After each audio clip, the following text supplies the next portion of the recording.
جانتے ہیں کہ ان غیر کے خزانوں کے بارے میں کوئی علم نہیں رکھتا مگر سارا علم خود اس پروردگار کے پاس ہے۔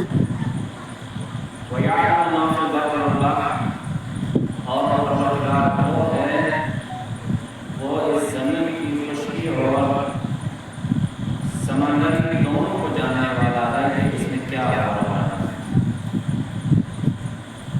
وَلَا حَبَّةٍ فِي ظُلُمَاتِ الْأَرْضِ وَلَا رَطْبٍ وَلَا يَابِسٍ،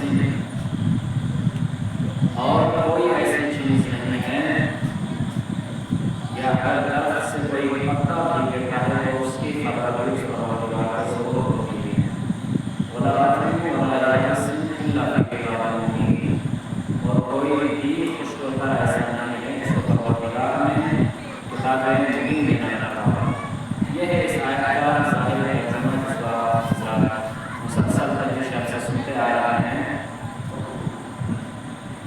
تو بات علم غیب اور قرآن کا غیب سے متعلق ہو رہی ہے۔ علم وہ شے ہے کہ جب سے اس احکم الحاکمین نے والارض کے اس فرش کو بچھایا ہے تب سے لے کر آج تک اور آج سے لے کر قیامت تک آنے والی دنیا علم کی مدد خواہ تھی، مدد خواہ رہے گی اور ہمیشہ رہے گی۔ کیوں؟ اس لیے کہ یہ علم ہے جس کے ذریعے سے آج انسان سینے کمال تک پہنچ جاتا ہے۔ اس لیے کہ یہ علم ہے جس کے ذریعے سے آج حضرت انسان عوام کو اپنے ہاتھ میں پکڑ لیا۔ اس لیے کہ یہ علم ہے جس کے ذریعے سے آج حضرت انسان چاند پر قدم رکھ رہا ہے۔ اس لیے کہ یہ علم ہے جس کے ذریعے سے آج انسان یہ دعویٰ کر سکتا ہے کہ میں ایک گھنٹے میں ایک شہر اور دوسرے گھنٹے میں دوسرے شہر آ سکتا ہوں۔ کیوں؟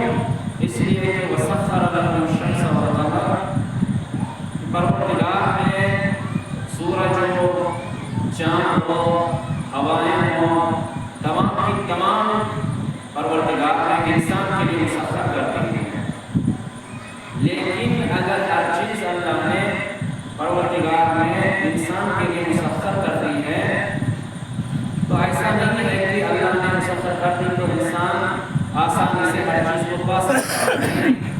اس کو مثال کے ذریعے سے سمجھا دوں کہ ہم لوگ جب اس دنیا میں آتے ہیں پہلے کچھ نہیں جانتے تھے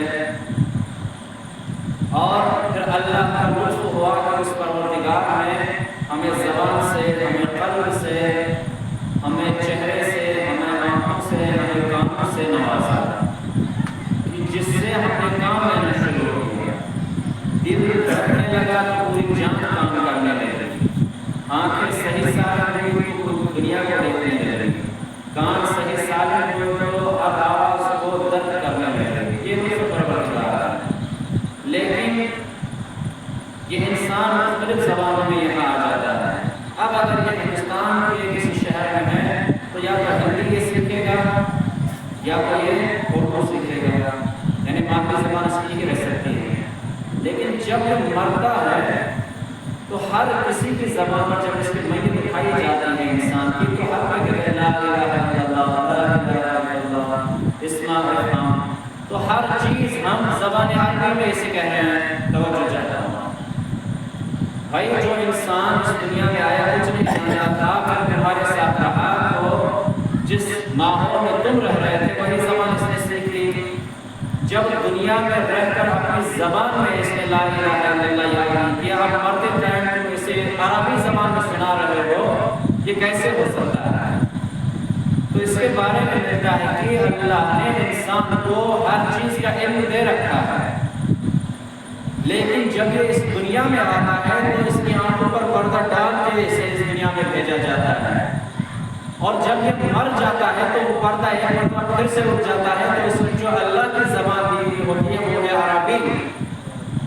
کاش توجہ ہوا۔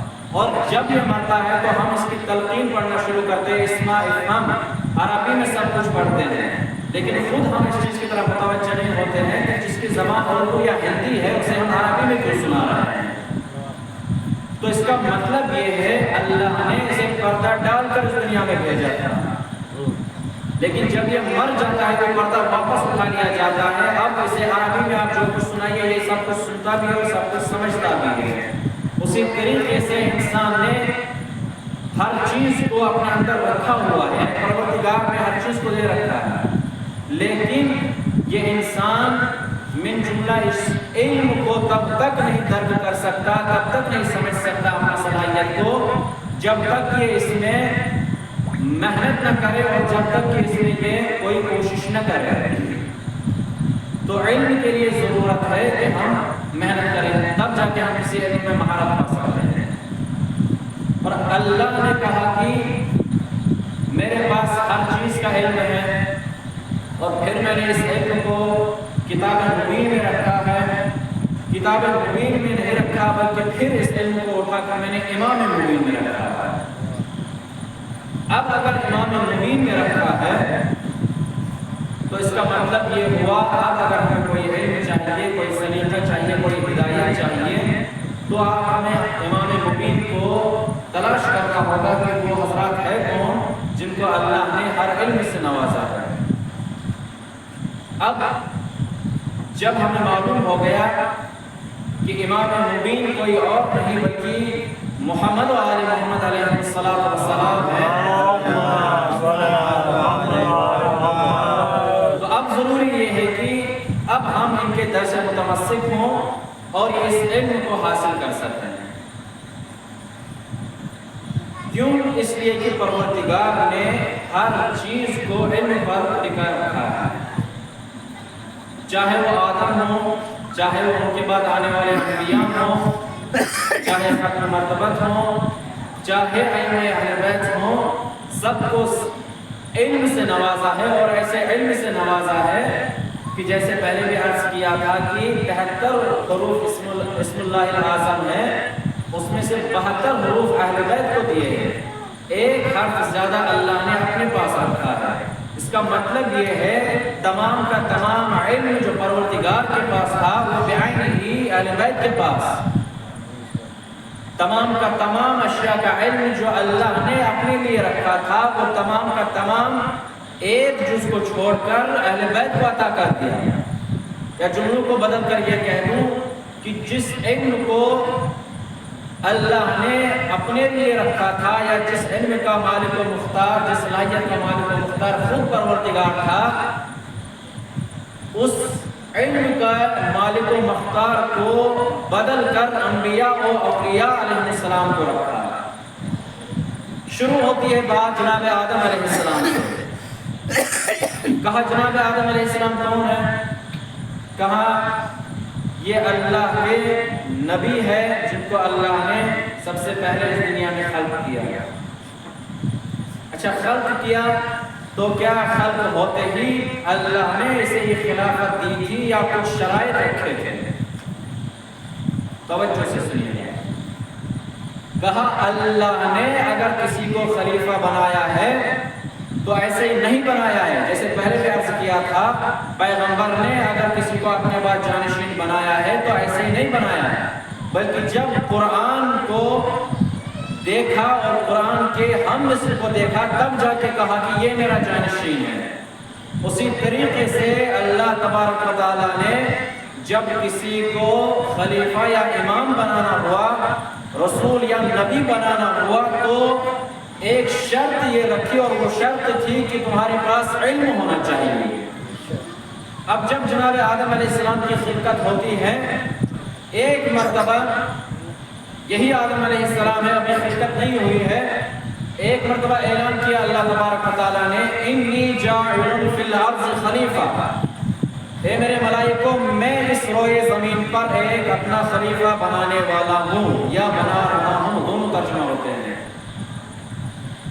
تو ایک مرتبہ ملائکہ تمام کے تمام آئے اور سوال پوچھنا شروع کیا، اتجعل فیہا من یفسد فیہا ویسفک الدماء، اے پروردگار کیا تو اسے خلیفہ بنائے گا جو اس دنیا میں آ کر فساد و بربریت شروع کر دے گا، جو اس دنیا میں صرف خون ریزی کرے گا، وَنَحْنُ نُسَبِّحُ وَنُقَدِّسُ لَكَ، اور ہم ہیں جو تمہاری تسبیح و تحلیل کرتے ہیں.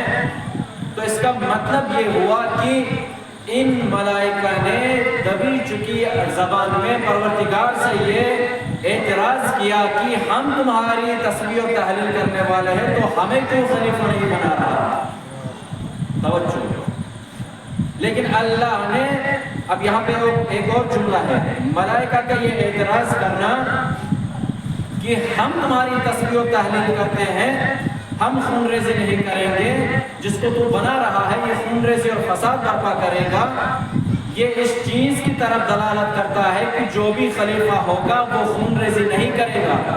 اب عزیزان گرامی جملہ کہنے کا من کرتا ہے، جو لوگ یہ اعتراض کرتے ہیں کہ امیر المومنین نے اپنی ظاہری خلافت کو منوانے کے لیے تلوار کیوں نہیں اٹھائی. ارے کیا سمجھا کرتے ہیں کہ اللہ کے اس نبی کے نواسے نے، نبی کے اس جانشین نے اپنی ظاہری حکومت کو منوانے کے لیے تلوار کیوں نہیں اٹھائی. تو اس کا جواب یہ ہے جو ملائکہ نے دیا تھا کہ ملائکہ نے کہا کہ خون ریزی کوئی خلیفہ نہیں کر سکتا. عزیزان گرامی اگر امیر المومنین اپنی ظاہری خلافت منوانے کے لیے تلوار کا استعمال کرتے تو شاید پوری دنیا ان کو مانتی، لیکن بزم دنیا میں انسان قدم رکھنے والا ضرور یہ کہتا کہ تلوار اٹھا کر اپنی حکومت منوانے والا کچھ بھی ہو سکتا ہے، خلیفہ نہیں ہو سکتا. صلوات پر محمد.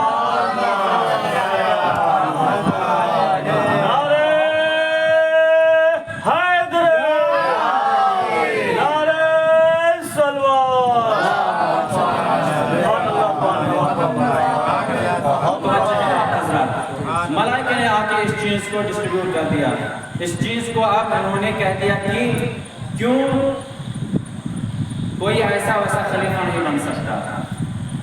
کہا کہ اس کے لیے شرط یہ ہے کہ وہ علم رکھتا ہو، اللہ کی تقدیس کرتا ہو، تحلیل کرتا ہو اور خون ریزی نہ کرتا ہو. اب اور ایک جملہ ہے اس میں، کہا کہ ملائکہ نے دبی ہوئی زبان میں اللہ سے یہ اعتراض کیا کہ پروردگارہ تو ہمیں کیوں نہیں خلیفہ بنا رہا،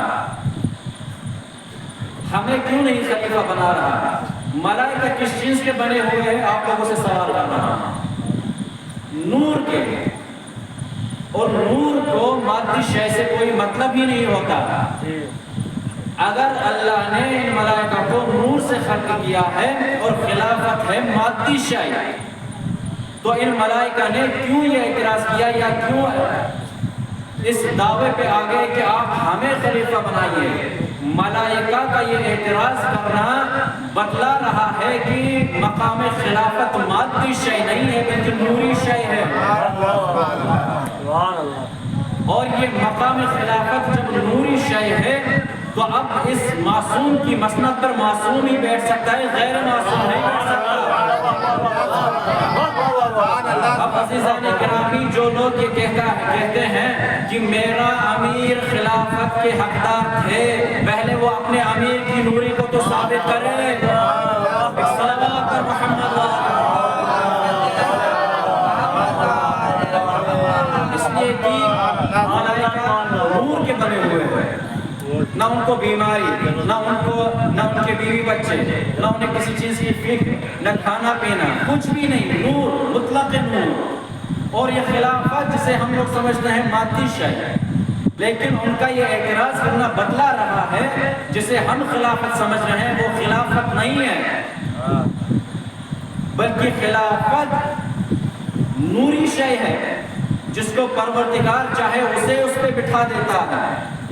اب آگے بڑی بات تو اللہ نے جب سنا اعتراض، ملائکہ نے اعتراض کر دیا کہ پروردگار تو ہمیں کیوں نہیں خلیفہ بنا رہا. اب اللہ نے کہا اچھا میں نے تم سے مشورہ تو نہیں مانگا، میں تو تمہیں یہ اعلان کر رہا ہوں کہ میں خلیفہ بنانے والا ہوں. میں نے تو تم سے مشورہ مانگا ہی نہیں، تم لوگ اعتراض کیسے کرتے ہو. اچھا تم لوگوں نے اعتراض کیا ہے، چلو ٹھیک یہی صحیح ہے. ہم تمہیں جواب دیتے ہیں.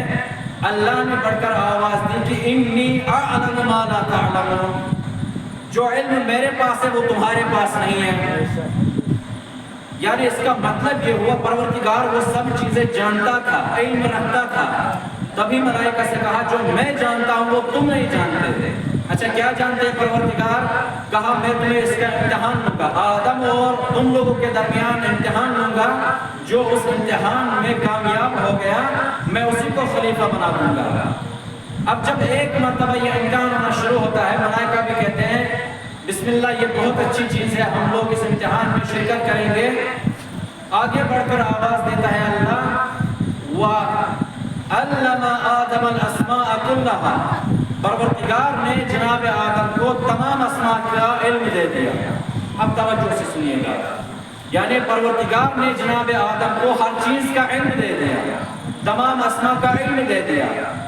اب یہ بھی اعتراض ہے، اگر آدم علیہ السلام کو دیا، اب امتحان ہونا ہے ملائکہ سے، تو اس کا مطلب یہ ہے کہ ملائکہ کے پاس بھی وہ علم ہونا چاہیے تبھی تو امتحان ہو سکتا ہے۔ اگر جناب آدم علیہ السلام کے پاس علم ہے اور ان کا امتحان ملائکہ کے ساتھ ہو اور آدم علیہ السلام جیتے، تو یہ تو ایک غیر معمولی چیز ہے، اس لیے کہ ان کے پاس علم ہی نہیں ہے، وہ امتحان میں پاس کیسے ہو سکتے ہیں؟ لیکن نہیں، پروردگار نے واضح کر دیا، وَعَلَّمَ آدَمَ الْأَسْمَاءَ كُلَّهَا، تمام کے تمام اسماء کا علم آدم علیہ السلام کو دے دیا۔ ثُمَّ عَرَضَهُمْ عَلَى الْمَلَائِكَةِ، آدم کو نہیں ملائکہ کو بھی دے دیا، یعنی پہلے آدم علیہ السلام کو دے دیا، اب یہی علم اٹھا کر ملائکوں کو دے دیا۔ اب جب ملائکہ کو بھی علم دے دیا، اب بلانے لگے اور کہا اللہ نے فَقَالَ أَنبِئُونِي بِأَسْمَاءِ هَؤُلَاءِ إِن كُنتُمْ صَادِقِينَ، اے ملائکہ اب میں نے جو تم لوگوں کو علم دیا ہے، آؤ اور ان اسماء کو پہچان لو، اس علم کے اعتبار سے ان اسموں کا نام بتا دو تو تم کامیاب ہو جاؤ گے، تم خلیفہ بن جاؤ گے۔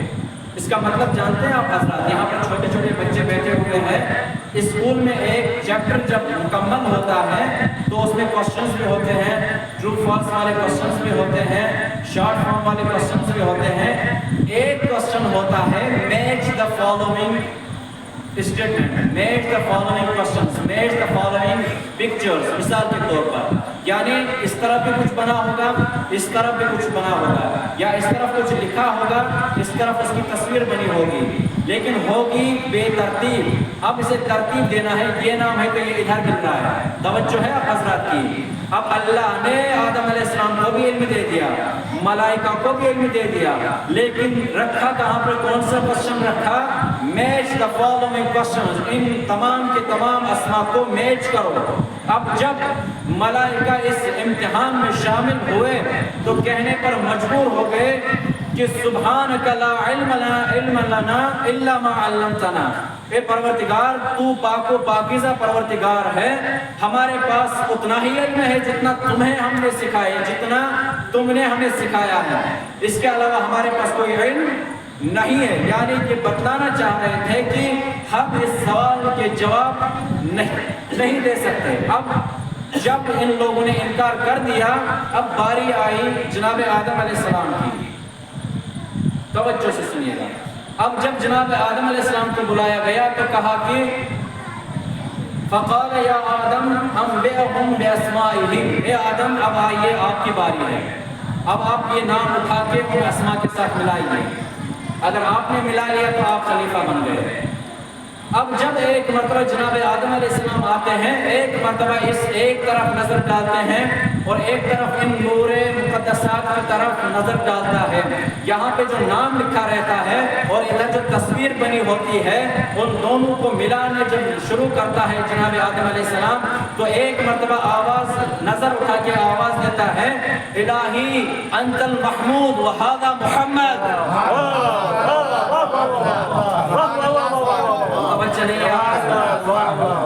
کہاں ہے آپ حضرات؟ پنجتن پاک علیہ السلام، جن کا علم، جن کی تشخیص ملائکہ بھی نہیں کر پائے، اللہ نے جناب آدم کو ایسا علم عطا کیا اور اس طریقے سے علم عطا کیا کہ اب ایک نظر اٹھا لے آدم علیہ السلام تو ادھر کی طرف شکل کو بھی پہچان رہا ہے، نام کو بھی پہچان رہا ہے، توجہ، اب جب دوسری مرتبہ دوسرے اسم کی طرف نظر ڈالی، ایک مرتبہ دوسرے نور کی طرف نظر ڈالی، کوئی نہیں ملا۔ جب اس اسم کا نور ملا تب جا کے آواز دی الہی انت الاعلی وہذا علی۔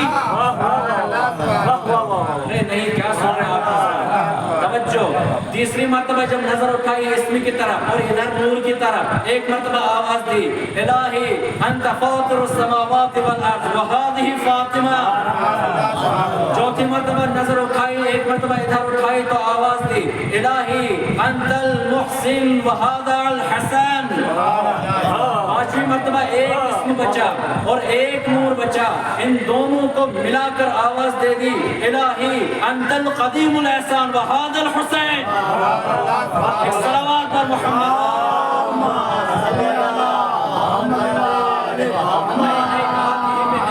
جب تمام کے تمام اسماء اور تمام کے تمام انوار کو ملا چکے جناب آدم علیہ السلام، تب جا کے پروردگار نے ضمانت دی کہ میں تمہیں اب زمین کا خلیفہ بنانے والا ہوں۔ کیوں؟ اس لیے کہ تم نے وہ ثابت کر دیا جس کو ہم نے امتحان لینا تھا۔ اب جب امتحان لے لیا اور جناب آدم پاس ہو گئے اس امتحان میں، اب جملہ کہنے کا من کرتا ہے عزیزان گرامی، جب آدم جیسا نبی بغیر پنجتن کے کامیاب نہ ہو سکتا تو آج کا مسلمان کیسے؟ صلوات پر محمد۔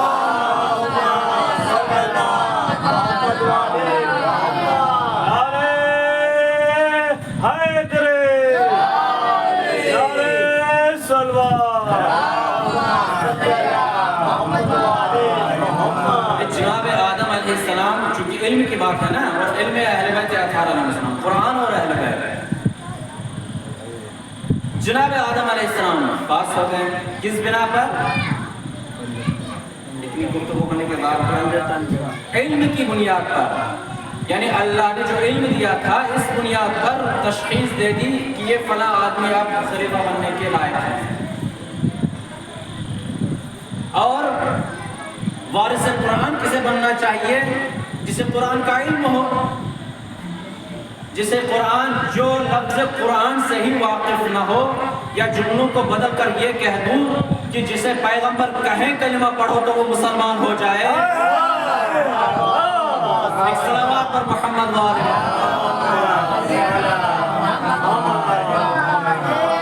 کلمہ پڑھنے کے بعد مسلمان ہونے والا اور خود علم قرآن کو لانے والا بہت بڑا فرق رکھتا ہے۔ یہ اہل بیت اطہار علیہ السلام ہے جن کو اللہ نے اپنے علم غیب کا وارث بنا دیا ہے۔ اب اللہ نے جب ہر نبی کو، ہر رسول کو علم کی بنا پر خلیفہ بنایا ہے تو اس کا مطلب یہ ہے پیغمبر کو بھی علم کی بنیاد پر بنایا ہوگا، 1,24,000 انبیاء کو بھی اس علم کی بنیاد پر بنایا ہوگا، اور پھر ختم مرتبت کے بعد ائمہ اہل بیت کو بھی علم کی بنیاد پر بنایا ہوگا۔ میں نے کل ایک بات پینڈنگ رکھی تھی کہ آج دنیا اپنے علم کے اوپر ناز کرتی ہے کہ ہم اتنے ٹیکنالوجی میں آگے بڑھ گئے ہیں، اور اگر بلکہ ہم مسلمانوں سے کہتے ہیں کہ تم لوگ وہی اپنی پرانی رسموں کے پیچھے چل رہے ہو، بلکہ تم لوگ ٹیکنالوجی کے پیچھے آ جاؤ، تم لوگ ترقی کرو گے۔ لیکن ان نادانوں کو کہاں پتا جس علم کے اوپر وہ لوگ ناز کر رہے ہیں وہ علم عطائے اہل بیت اطہار علیہ السلام ہے۔ ابھی آ جاؤں گا اس بات پر، لیکن اس سے پہلے اب اللہ نے کہا کہ ہر نبی، ہر رسول، ہر نبی کا جانشین علم کی بنیاد پر مشخص ہوگا۔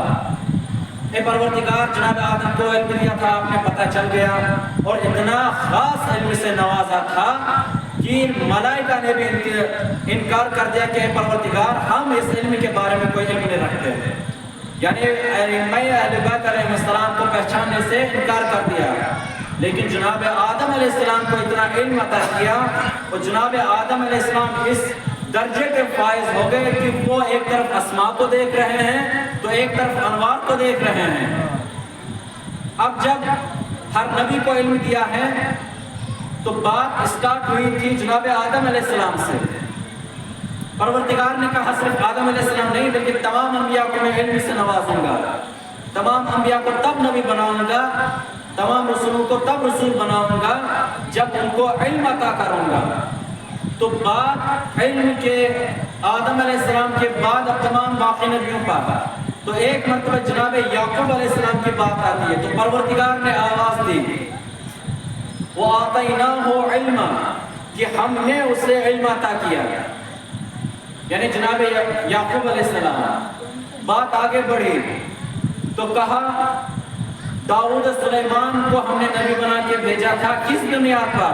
وَلَقَدْ آتَيْنَا دَاوُودَ وَسُلَيْمَانَ عِلْمًا، ہم نے داؤد و سلیمان علیہ السلام کو علم سے نوازا تھا۔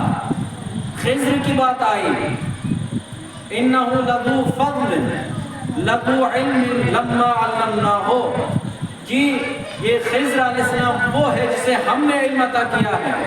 جناب عیسیٰ کی بات آ گئی تو آواز دی پروردگار نے وَعَلَّمُكَ الْكِتَابَ وَالْحِكْمَةَ وَالتَّوْرَاةَ وَالْإِنْجِيلَ، تمام نبیوں کے لیے کہا میں نے تمہیں تعلیم دی، کس چیز کی؟ صرف علم کی تعلیم دی، یہ نہیں مشخص کیا کہ کس چیز کی تعلیم دی۔ ہر نبی کے لیے کہا وَعَلَّمَ آدَمَ الْأَسْمَاءَ كُلَّهَا، تمام اسماء کی تعلیم دی جناب آدم علیہ السلام کو، ملائکہ کو بھی، پھر ہر نبی کو علم دیا، لیکن مشخص نہیں کیا کہ کس چیز کا علم دیا۔ لیکن جب مفسرین تفسیر کرتے ہیں تو فرماتے ہیں کہ ہر نبی کو علم دیا جتنی اس کی ضرورت تھی۔ ہر نبی کو علم اتنا دیا جس کی اس کی ضرورت تھی، یعنی جتنا اس کو ضرورت تھی علم کی اتنا علم عطا کیا۔ لیکن جب جناب عیسیٰ کی بات آئی تو کہا وَعَلَّمَكَ الْكِتَابَ وَالْحِكْمَةَ وَالزَّبُورَ وَالْإِنْجِيلَ، کہ ہم نے اسے توریت و زبور و انجیل اور حکمت و کتاب کی تعلیم دی، 5 چیزوں کی تعلیم دی۔ توجہ، اب جب 5 چیزوں کی تعلیم دی جناب عیسیٰ علیہ السلام کو تو اس کا مطلب یہ ہے کہ ان کے بعد بھی اولو العزم پیغمبر ہے، تو پیغمبر کے لیے فرمایا وَعَلَّمَكَ مَا لَمْ تَكُنْ تَعْلَمْ، پیغمبر ہم نے آپ کو پہلے ہی سب کچھ علم دیا تھا، اب وہ سب کچھ دے رہے ہیں جو نہیں دیا تھا۔ وَعَلَّمَكَ مَا لَمْ تَكُنْ تَعْلَمْ، جس چیز کے بارے میں آپ نہیں جانتے تھے اس کا بھی علم دے دیا۔ اب آپ کا جانشین کیسا ہونا چاہیے؟ کہا پروردگار بتائے گا، قرآن مجید میں بتائے گا۔ آواز آئی پروردگار کی تو کہا کہ ومن عنده علم الکتاب، اس شخصیت میں جانشین پیغمبر میں ایک شخصیت ایسی ہے جس کے پاس پوری کتاب کا علم ہے۔ اب جب تفسیر کرتے ہیں کہا وہاں جناب عیسیٰ کے لیے اللہ نے الگ الگ کیٹیگری بتائی تھی، تورات، زبور، انجیل، حکمت، تمام چیزیں دے دی تھی، لیکن یہاں پر مولا امیر المومنین کے لیے ایک لفظ استعمال کیا ومن عنده علم الکتاب، جس کے پاس پوری کتاب کا علم ہے۔ کتاب ایک ہی تو کہیں گے، اب یہ کہاں سے زیادہ ہو گیا؟ لیکن جب اس کی تفسیر ہوتی ہے تو کہا جاتا ہے یہ وہ کتاب ہے جس میں آدم کا بھی علم، جس میں نوح کا بھی علم، جس میں یوسف کا بھی علم، جس میں یعقوب کا بھی علم، جس میں موسیٰ کا بھی علم، جس میں عیسیٰ کا بھی علم۔ اب یہ وہ شخصیت ہے جس کو اللہ نے ہر علم سے نوازا ہے، تب اس علم اللہ کے نوازے ہوئے علم والے شخص نے یہ کہنے پر کہنے دے دیا تھا سلونی سلونی قبل ان تأتونی، پوچھو جو کچھ پوچھنا ہے اس سے پہلے کہ میں تمہارے درمیان سے چلا جاؤں۔ کیوں؟ اس لیے کہ میں زمین سے زیادہ آسمان کے راستوں پر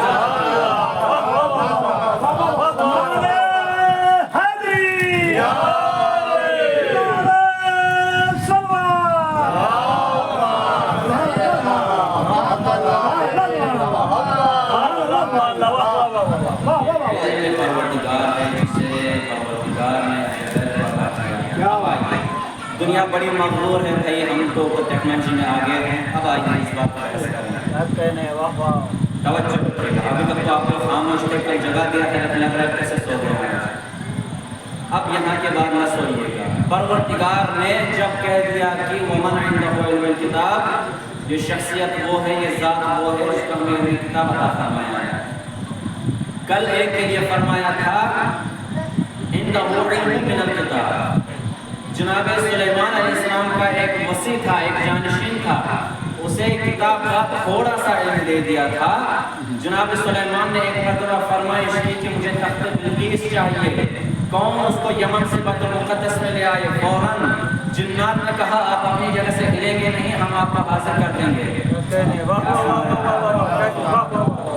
دوسری مخلوق آئی، آپ اپنی جگہ پہ بیٹھیں گے نہیں، ہم حاضر کر دیں جناب سلیمان نے کہا یہ بھی بہت دیر ہے. ایک شخص اس میں سے اٹھا, کہا کہ آپ کی آنکھ نہیں پلکے گی, ہم حاضر کر دیں گے.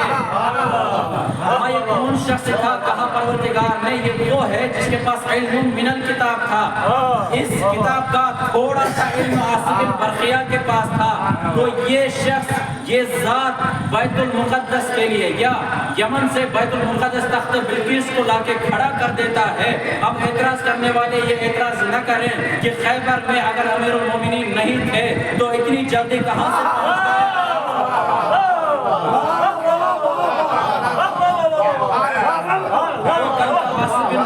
تھا جس نے چشم زدن میں تخت بلقیس کو یمن سے بیت المقدس لایا, کیونکہ اس کے پاس علم من الکتاب تھا جس کو اللہ نے پوری کتاب کا علم عطا کیا ہو. وہ اگر ایک شہر سے ایک ملک سے جنگ خیبر میں آ جائے تو اس میں تعجب کیسا. صلوات پر محمد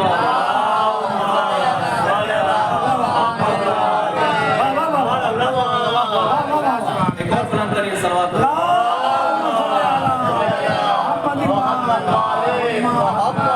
دنیا نے ناز کرنا شروع کیا, ہم تو سب سے بڑے فلسفی آدمی ہیں, ہم تو سب سے زیادہ جاننے والے ہیں. اچھا جی, کبھی تم نے رجوع بھی کیا ہے پیغمبر کی طرف ہے انہوں نے کیا کیا؟ ہم لوگ تعلیمات محمد علیہ السلام سے ہی ناآشنا ہے تو آل محمد سے کیا سیکھیں گے؟ توجہ, جب پیغمبر نے فرمایا کہ میرا بھائی, میرا وصی, میرا جانشین, جسے پروردگار نے اتنے فضائل سے بخشا ہے, اتنے فضائل کو عطا کیا ہے کہ اگر اس کی فضیلتوں میں سے کوئی ایک شخص اپنی آنکھ سے ایک فضیلت کو دیکھتا ہے تو اس فضیلت کو دیکھنے کا اتنا بڑا ثواب ہے کہ اس شخص کے آنکھوں کے تمام گناہ بخش دیے جاتے ہیں. اگر ایک فضیلت کو سنے تو کانوں کے تمام گناہ بخش دیے جاتے ہیں. ایک فضیلت کو لکھے تو ہاتھ کے تمام گناہ بخش دیے جاتے ہیں. ایک فضیلت کو پڑھے تو زبان کے تمام گناہ بخش دیے جاتے ہیں. اس امیر المومنین کے بارے میں پیغمبر نے فرمایا کہ قسم العلم عشرۃ اجزاء, جب اس دنیا میں علم کو رکھا پروردگار نے تو اس علم کو 10 حصوں میں بانٹ دیا. فَأَعْطِيَ عَلِيٌّ مِّنْهَا 9, اس 10 حصوں میں سے 9 کے 9 حصے اکیلے امیر المومنین کو دے دیے.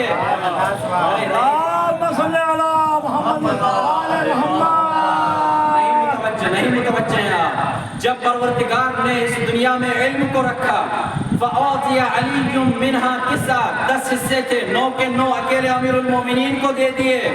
دنیا آج دعویٰ کرتی ہے ہم ٹیکنالوجی میں آگے ہیں, ہم نے اتنا فلسفی کام کیا ہے, ہم نے اتنا بڑا کام کیا ہے, اتنی سائنس میں آگے بڑھ چکے ہیں, لیکن اس نادان کو یہ نہیں پتا, بس میں دنیا میں آنے والے انسان کو یہ نہیں پتا جس علم پہ وہ ناز کر رہا ہے وہ علم عطائے علی ہے. وہ علم عطائے علی ہے. حدیث یہیں پہ آ کے نہیں رکی, حدیث نے بڑھ کر آواز دی, کہا اچھا 9 کے 9 حصے کس کو دے دیے؟ اکیلے امیر المومنین کو.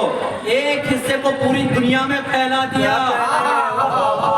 پروردگار نے 10 حصے بنائے, 9 کے 9 حصے امیر المومنین کے خاتے میں, ایک حصہ پوری دنیا میں پھیلا دیا. ایک حصے کا یہ کمال ہے کہ آج انسان زمین سے چاند کی طرف روانہ ہو رہا ہے. جب ایک حصے میں اتنا دم ہے کہ لوگ اس پہ تعجب کرتے ہیں, لوگ اس پہ دعویدار ہو رہے ہیں, لوگ اس پہ فخر کر رہے ہیں, لیکن اللہ کے پیغمبر نے صرف 9 حصوں کا ذکر کر کے کہ 9 حصے علی کو ملے, بس اتنی فضیلت نہیں عزیزان گرامی. کہا دنیا جس پہ فخر کرتی ہے, میں بتاؤں تمہیں, اگر اس دنیا میں علم ایک حصہ پھیلایا گیا, فعالم من الناس, علی کی ذات وہ ہے جو ایک حصے میں بھی سب سے زیادہ جاننے والی ہے. ایک صلوات پر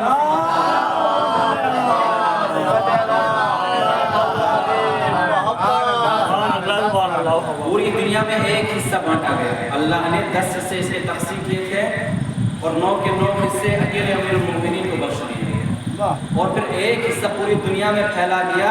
لیکن اس ایک حصے میں بھی پیغمبر کے حدیث کے مطابق ایک حصے میں بھی سب سے زیادہ جاننے والا اگر کوئی ہے تو وہ ذات امیر المومنین علی بن ابی طالب ہے.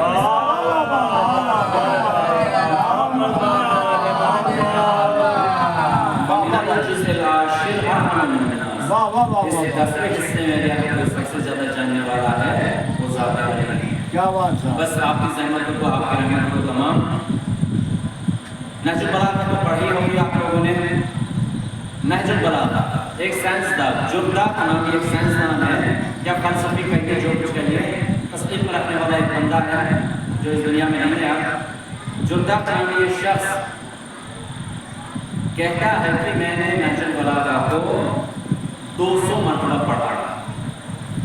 جملے میں بس بات تمام پڑھ دوں گا. 200 مرتبہ نہج البلاغہ کو پڑھنے کے بعد یہ ایک کتاب لکھ جاتا ہے. اس کا اردو ترجمہ بھی ہو چکا ہے، جس کا ترجمہ کا نام ہے نفس رسول.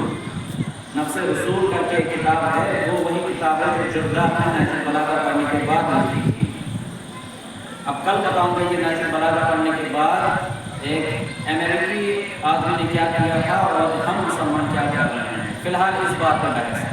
کہا کہ جرداق نامی شخص 200 مرتبہ نہج البلاغہ پڑھنے کے بعد، کتاب لکھنے کے بعد، بار بار نہج البلاغہ کو پڑھنے کے بعد یہ کہنے پر مجبور ہو گیا اور کہہ دیا، پوری دنیا کے لیے یہ سبق دے دیا، نہج البلاغہ کو پڑھنے کے بعد میرے سمجھ میں صرف ایک بات آئی ہے، یا تو دنیا خود امیر المومنین نے بنائی ہے،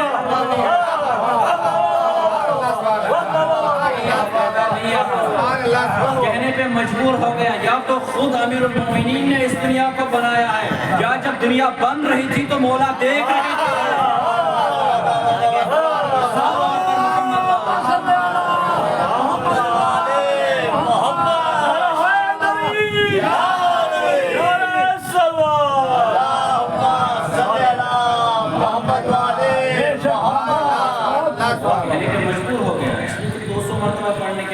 کتاب لکھنے کے بعد وہ جو کتاب ہے وہ بس ایک کتاب نہیں ہے، 16 جلد ہے اس کی، جو اس نے نہج البلاغہ پڑھنے کے بعد نفس رسول کر کے لکھی ہے. اور نام بھی کیا رکھا ہے اس کتاب کا؟ نفس رسول. کل اس نہج البلاغہ کی بحث کو آگے بڑھائیں گے کیونکہ وقت نہیں ہے. یہ ذات امیر المومنین، میں نے کل بھی عرض کیا تھا، ذات امیر المومنین سے مراد صرف ذات امیر المومنین نہیں ہے، بلکہ علی اور آل علی سب اس میں شامل ہیں. جیسے ہم محمد کہتے ہیں تو محمد صلی اللہ علیہ وآلہ وسلم گھرانے کے سب کے سب محمد ہیں. شاید میں نے جو کہا تھا، ایک نام مجھے یاد آ رہی ہے کہ جبرائیل بھی آ کے اس در پہ یہ مشہور ہو جاتے ہیں کہ پیغام کس کو سناؤں، یہ سب کے ہیں محمد. پیغام کس کو سناؤں، یہ سب کے سب ہیں محمد. یعنی آپ سمجھ نہیں آ رہا ہے کہ کس کا کون سا نام ہے، یہ مشخص نہیں ہوگا. کل اس پہ ذکر کروں گا انشاءاللہ اور عرض کروں گا. تو امیر المومنین اور آل امیر المومنین علیہ السلام، جن کے پاس وافر مقدار میں اللہ نے علم عطا کیا ہے، علم بخشا ہے، لیکن لوگ علم کو حاصل کرنے کے بجائے کبھی آئے کہ امیر المومنین ہمارے سر میں کتنے بال ہیں، یا امیر المومنین ہماری داڑھی میں کتنے بال ہیں. یہاں بھی عجیب جملہ ہے میرے مولا، توجہ چاہتا ہوں. فرماتے ہیں امیر المومنین اگر میں تمہیں بتا دوں تمہاری نسلیں گزر جائیں گی، گن نہیں پاؤ گے. بتا دیتے لیکن بتا کے کیا کرتے تو گن تو پاتے نہیں. ایسے ایسے لوگ ہیں، لیکن اس علم و فضل سے کام لینے کے بجائے، حاصل کرنے کے بجائے ہر طرح کے علی اور آل علی پر ظلم کیے گئے ہیں، ان کے اوپر اتنے ستم ڈھائے گئے ہیں کہ یہ امیر المومنین جس کو اللہ کے نبی نے ایک امانت دی تھی، جس کا نام ہے فاطمہ زہرا سلام اللہ علیہا. جب یہ فاطمہ زہرا سلام اللہ علیہا کو دفن کر کے آتے ہیں تو ایک مطلب وہاں پہ مسجد پڑھتے ہیں اے رسول خدا، یہ آپ کی امانت ہے جس کو میں نے آج تک سنبھال رکھا ہے، لیکن یہ آپ کی امت ہے جس نے اس امانت کو کبھی سونے نہیں دیا. یہ وہ امانت ہے جس کو آپ کی امت نے کبھی بھی رونے بھی نہیں دیا، رونے پر بھی پابندی لگائی گئی ہے. لیکن یہی امیر المومنین ہیں جن کی اولاد کو اس طریقے سے میدان کربلا میں کھڑا کر دیا کہ اب ہر طرف دشمنوں کا ہجوم ہے اور بے یاد مددگار نہ آقا میں امام حسین علیہ السلام کی ذات ہے، جو کوئی نہ مددگار ہے نہ کوئی یاور ہے. اب امام حسین علیہ السلام ہے، جب والد کربلا ہوتے ہیں تو والد کربلا ہونے کے ساتھ ساتھ ایک مرتبہ جناب حور علیہ السلام جو ابھی ایک لمحے میں نعوذ باللہ لعنت اللہ بن سکتا تھا لیکن اپنے آپ کو اس مقام پہ پہنچا دیتا ہے. آج پوری دنیا انہیں علیہ السلام کے نام سے جانتی ہے. یہ کون حور ہے؟ کہا یہ وہی حور ہے جب حور کا لشکر آ رہا تھا امام حسین کے پاس جتنا پانی رکھا ہوا تھا تمام کا تمام پانی اس حور علیہ السلام کو دے دیا. اس کے لشکر والوں کو پلایا, اس کے گھوڑوں کو پلایا, اس کے جانوروں کو پلایا. لیکن ایک مرتبہ یہ حور جب اللہ تش کی آواز سنتا ہے تو اس کا دل مچلنے لگتا ہے. اے حور, جس حسین نے تمہارے لشکر کو سیراب کر دیا تھا, آج اس حسین کی اولاد اللہ تش کی آواز بلند کر رہا ہے.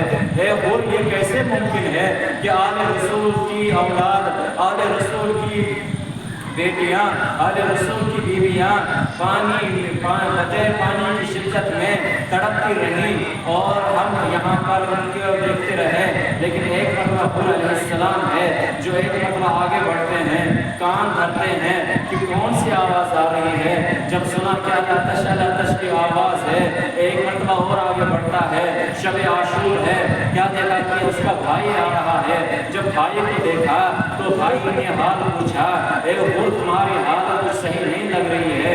کہا بھائی سے میں کچھ آوازیں سن رہا ہوں جن آوازوں کی وجہ سے میرا دل تڑپ رہا ہے.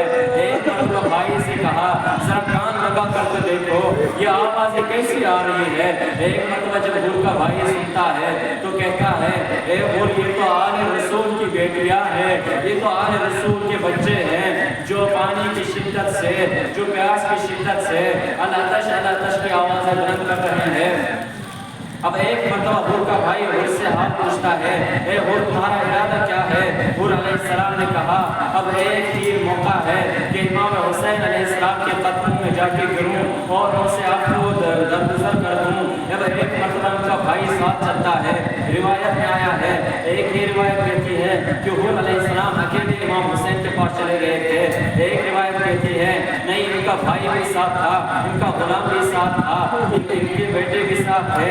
اب جب یہ پہنچتے ہیں تو امام حسین کو جب یہ خبر پہنچتی ہے کہ حور آپ کے ساتھ ملنے والا ہے تو ایک مرتبہ مولا عباس علیہ السلام کو آواز دیتے ہیں, اے میرے علمبردار ذرا حور کے استقبال میں چلے جاؤ.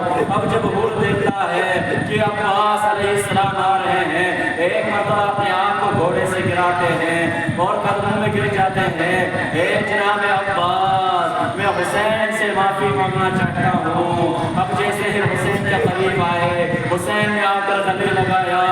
اب ایک مرتبہ حور کہتے ہیں اے امام, اے میرے آقا کیا میری توبہ قبول ہے؟ تو امام علیہ السلام فرماتے ہیں ہاں حور میں نے تمہیں بخش دیا اور میرے پروردگار نے بھی تمہیں بخش دیا. اب ایک عرض کرتے ہیں حور علیہ السلام, اے آقا سب سے پہلے میں آپ پر جان قربان کر دوں گا. صبح عاشور ہوتی ہے, سب سے پہلے پسر ساتھ تیر چلاتا ہے اور لشکر کو گواہ بناتا ہے کہ گواہ رہنا, سب سے پہلے حملہ میں نے امام حسین علیہ السلام پر کیا ہے. اب جب حور نکلتے ہیں جنگ پہ جنگ کرتے ہیں, اتنے بہادر شخص ہے کہ روایت کہتی ہے 45 آدمی کو اس نے واصل جہنم کر دیا. لیکن ایک مرتبہ جب جشن نے دیکھ لیا تو آواز دی کہ یہ ایسے نہیں قابو میں آ سکتا, ہر طرف سے اس کے اوپر حملہ کر دو. اب کوئی تلوار سے وار کر رہا ہے, کوئی نیزے سے وار کر رہا ہے, کوئی کسی سے زخم کر رہا ہے. لیکن یہ حور علیہ السلام ہے جو لڑتے لڑتے دوبارہ امام حسین کی خدمت میں آئے. اے آقا کیا میرے اس قربانی کو قبول کریں گے؟ امام حسین نے کہا ہاں حور, تم اس دنیا میں بھی حور ہو اور آخرت میں بھی حور ہو. اب دوبارہ حور علیہ السلام آتے ہیں. اب جب آتے ہیں زخموں میں اتنے چور ہے کہ اب سنبھلا نہ جا سکا. ایک مرتبہ گرتے ہیں, آواز دیتے ہیں السلام علیک یا ابا عبداللہ, اے ابن رسول اللہ ذرا اس غلام کی خبر لیجئے. روایت کہتی ہے کہ جب امام حسین علیہ السلام قریب پہنچنا چاہتے ہیں لیکن اس سے پہلے ہی ظالموں نے ان کا سر تن سے جدا کر دیا تھا اور اس سر کو امام حسین کی طرف پھینکا تھا. ایک مرتبہ حسین علیہ السلام اس سر کو اٹھاتے ہیں, اپنے دامن مبارک سے اس گرد آلود سر کو صاف کرتے ہیں. میں کہوں گا مولا تو آپ زندہ ہے جو ان اصحاب انصار کی لاشوں کو لا رہے ہیں، لیکن عصر عاشور ہوگی جب کوئی نہ ہوگا، آپ یک و تنہا ہوں گے اور آپ کو شمر آپ کے سینے پر داخل ہوگا اور آپ کے سر کو سجدہ کر دے گا۔ اللہ